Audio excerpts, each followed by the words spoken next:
Hello students, we are studying Science Chapter 3 Atoms and Molecules Part 2. In this part we have already studied the law of conservation of mass and the law of constant proportion, है ना.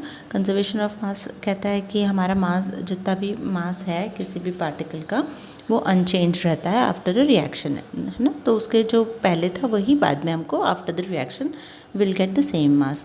And laws of constant proportion में बताया है कि in a chemical substance the elements are always present in definite proportion by mass, है ना. हमेशा उनका प्रोपोर्शन सेम रहेगा. हमने एग्जांपल देखा था वाटर का, जिसमें 1:8 का मास था. ऐसे ही अमोनिया देखा था, अमोनिया में 14:3 का मास था. मतलब N इज़ 14 और हाइड्रोजन के 3 मॉलिक्यूल्स, इसलिए 3 मास था उसका. तो this is 14:3 is the mass of ammonium particle, ammonia particle. तो अब ये जो है, ये दो लॉज हमने पढ़ लिए. इसके बाद हम पढ़ेंगे डेल्टन एटॉमिक थ्योरी. अब डेल्टन कौन थे? John Dalton was born in a poor family. वो बहुत ही पुअर थे. उन्होंने एट द एज ऑफ 12 ही started teaching in a school, और फिर आफ्टर 7 years ही became a principal there. After few years, in 1793, Dalton left Manchester to teach mathematics, physics and chemistry in a college. उन्होंने Manchester, जहाँ वो रहते थे, वहाँ से वो कहीं और शिफ्ट हो गए. वहाँ पे वो कॉलेज में पढ़ाने लगे, जहाँ वो मैथमेटिक्स, फिज़िक्स और केमिस्ट्री पढ़ाते थे. He spent most of his life there in teaching and researching. In 1808, he presented his atomic theory, which was the turning point in the study of matter. ये बहुत इंपॉर्टेंट थ्योरी थी जो इन्होंने दी थी. According to Dalton, अब Dalton ने क्या बताया था कि ऑल मैटर, चाहे वो एलिमेंट हो, कंपाउंड हो या मिक्सचर है, ये कंपोज होता है स्मॉल पार्टिकल्स, जिनको हम एटम्स कहते हैं. The postulates of this theory may be stated as follows. अब उसके ये पोस्टुलेट्स हैं, 6 पोस्टुलेट्स दिए थे.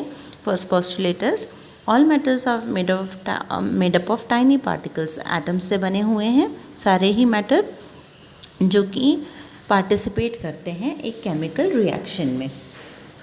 ठीक है. फिर एटम्स आर बहुत छोटे, उसको डिवाइड नहीं किया जा सकता, इनडिविजिबल हैं वो, और ये ना बनाए जा सकते हैं ना इनको डिस्ट्रॉय किया जा सकता है. Atoms of a given element are identical in mass and chemical proportion. यानी अगर हम हाइड्रोजन की बात करें तो उनका मास, सारे हाइड्रोजन एटम्स का मास सेम होगा, उनकी केमिकल प्रॉपर्टीज सेम होगी. अगर वो सिर्फ हाइड्रोजन के हैं, तो अगर नाइट्रोजन के हैं तो अगेन उसका मास सेम होगा सारे नाइट्रोजन एटम्स का, और उनकी केमिकल प्रॉपर्टीज़ भी सेम होगी.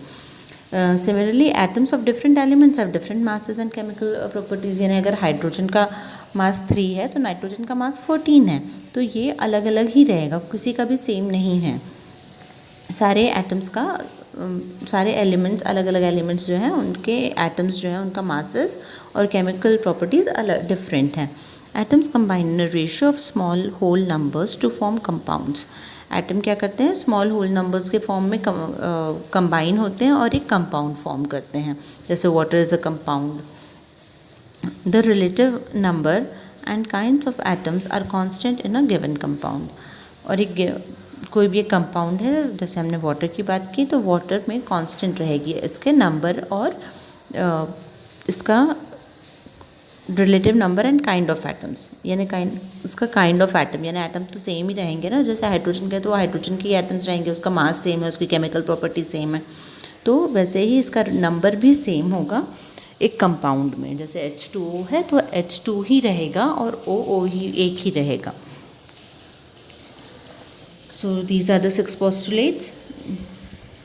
You will study in next chapter that all the atoms are made up of still smaller particles. अभी इसका एक और हम डिटेल्स में आगे वाले चैप्टर में पढ़ेंगे. Now section 3.2, what is an atom? Have you ever observed a mason building walls? From these walls, a room and then a collection of rooms to form a building. What is the building block of a huge building? तो जब हम देखते हैं एक building बनाई जाती है तो एक एक ब्रिक को रख के बनाई जाती है, राइट. एक एक ब्रिक रखते हैं, एक एक ईंट को रखते हैं, उसके बाद वो बिल्डिंग बनती है. तो building block of that building is the brick. तो ऐसे ही atom is the smallest part, building block of the element. किसी भी एलिमेंट का एक बिल्डिंग ब्लॉक होता है। और जैसे एक बिल्डिंग बनाने में बहुत सारी ब्रिक्स लगी होती हैं, वैसे ही एक एलिमेंट को बनाने में बहुत सारे एटम्स लगे हुए होते हैं। Atoms are very small, they are smaller than anything that we can imagine और कंपेयर विथ। हम इतने छोटे हैं ये कि हम इसको इमेजिन भी नहीं कर सकते और ना ही इसको कंपेयर कर सकते हैं। More than millions of atoms when stacked would to make a layer barely as thick as this sheet of paper, यानी एक पेपर के शीट जितनी अगर हम लेयर बनाने की कोशिश करें तो भी उसमें बहुत सारे एटम्स रहेंगे। Atomic radius is measured in nanometres. Radius, इसका एटम एक सर्कुलर होता है, इसको कैसे, रेडियस को कैसे मेजर करते हैं, नैनोमीटर्स के टर्म्स में हम इसको मेजर करते हैं। जैसे हाइड्रोजन एटम का है तो ये 10⁻⁻10 नैनोमीटर है, नहीं नैनोमीटर में इसकी वैल्यू दी हुई है।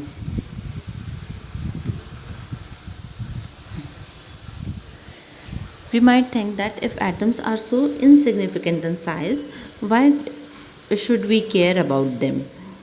This is because our entire world is made up of atoms. अगर एटम्स इतने छोटे हैं तो हम इतना क्यों ध्यान दे रहे हैं? What is so important about that? तो its importance is कि पूरा जो वर्ल्ड है ये इसी एटम्स से, छोटे पार्टिकल्स से बना हुआ है।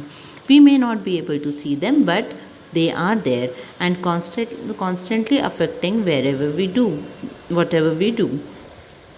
Through modern techniques, we can now produce magnified images of surface of elements showing atoms. An image of surface of silicon, ये देखो एक सिलिकॉन के सरफेस का इमेज दिया हुआ है, इसमें हमको छोटे छोटे पार्टिकल्स, एटम्स दिखाई दे रहे हैं डॉटेड फॉर्म में नहीं है, बट एक स्ट्रक्चर दिया हुआ है। ये मैग्नीफाइड इमेज है of silicon. What are the modern day symbols of atoms? हमें बेसिकली इतना समझना है कि एटम का साइज़ बहुत स्मॉल होता है, इसको नैनोमीटर में मेजर किया जा सकता है। और इसको पढ़ना इसलिए इम्पॉर्टेंट है क्योंकि ये तो बेसिक बिल्डिंग ब्लॉक है, तो इसलिए इसके बारे में हमें पता होना चाहिए। That is it. अब what are the modern day symbols of atoms of different elements? Dalton was the first scientist to use the symbols for elements in a very specific sense. When he used symbols for an element, he also meant a definite quantity of element. This is one atom of an element. Berzelius suggested that symbols of elements be made from one or two letters of the name of the element. अब इन्होंने कहा कि जो name है element का उसके 1 और 2 name से उसको एक स्टार्टिंग, जैसे हाइड्रोजन का H ले लिया तो उसका सिंबल बना दिया H, इस तरह से उसको बनाया गया। फिगर 3.3 इट शोज जो सिंबल्स डेल्टन ने बनाए थे, प्रपोज किए थे। In the beginning, the names of elements were derived from the names of the places where they were found. For example, the name of copper was taken from the Cyprus. Copper का नाम, क्योंकि copper कहाँ में ज़्यादा मिलता था, हमें मिला वो साइप्रस में, हमने उसको क्वांटिटी हमें मिली, इसलिए उसको कॉपर नाम दिया गया। Some names were taken from the specific colours. For example gold is taken from the English word meaning yellow. ये एक गोल्ड का मीनिंग ही येलो होता है। Nowadays IUPAC, International Union of Pure and Applied Chemistry, is an international scientific organization which approves names of elements, symbols and units. Many of the symbols are the first one or two letters of the element's name in English. The first letter of the symbol is always written in capital letter. ये हमेशा बस एक चीज़ है कि आपका जो first letter है ये हमेशा कैपिटल में लिखा होता है और सेकंड वन स्मॉल में लिखा होता है। फॉर एग्जांपल हाइड्रोजन का H, ये तो सिंगल है इसलिए H को कैपिटल में ही लिखा जाता है। एल्युमिनियम A को कैपिटल में और L को स्मॉल में।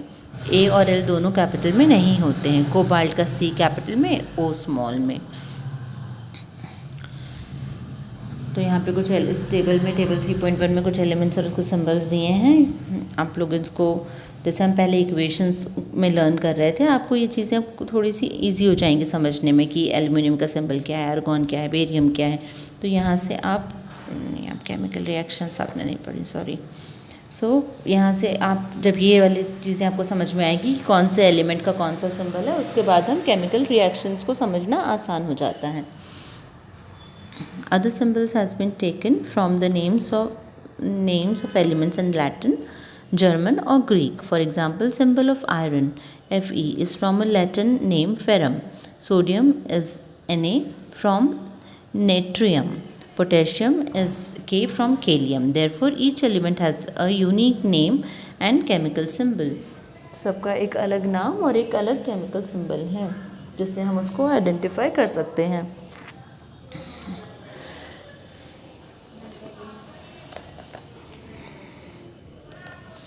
The above table is given for you to refer whenever you study about elements. Do not bother to memorize all in one go. Just आपको वही बताया कि आपको एक बार में आपको लर्न नहीं करना है. आप एक कॉलम पहले लो, फिर सेकंड कॉलम, फिर थर्ड कॉलम, लेकिन इसको हमेशा पढ़ते रहो. कभी भी खोलो बुक तो इस चीज़ को पढ़ लो, तो आपको धीरे धीरे उस चीज़ को याद हो जाएगी ये चीज़. Now atomic masses. अब हर एलिमेंट एटम का एक मास होता है, वेट होता है. वही एक एटम का भी वेट होता है जिसको हम एटॉमिक मासेस कहते हैं. According to each element had a characteristic atomic masses. और ये स्पेसिफिक होता है, ये नहीं कि आज कम है और कल ज़्यादा हो गया. एटॉमिक मास फिक्स होता है. The theory could be explain the law of constant proportion, है ना. इसी से लॉ ऑफ कांस्टेंट प्रोपोर्शंस हुआ था कि हमारे पास एटॉमिक मासेस सेम मास, मतलब जो भी एक कंपाउंड बनेगा उसमें सेम मास ऑफ एटम रहेगा. Since determining the mass of individual atom was relatively difficult task, relative atomic masses were determined using law of chemical combination and compound forming. So law of chemical combination and compound से बना के हम उसका masses, और इसके बारे में हमने पढ़ा कि relative atomic masses determine किया जाता है. मतलब अगर H जैसे वाटर है तो हम H और ऑक्सीजन, H और O, जब हाइड्रोजन और ऑक्सीजन ले रहे हैं तो रिलेटिव ले रहे हैं, यानी H2 ले रहे हैं और हाइड्रोजन ऑक्सीजन 1 ले रहे हैं only. So this is the relative atomic mass of that compound.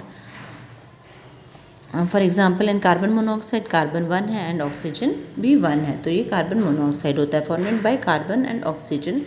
It was observed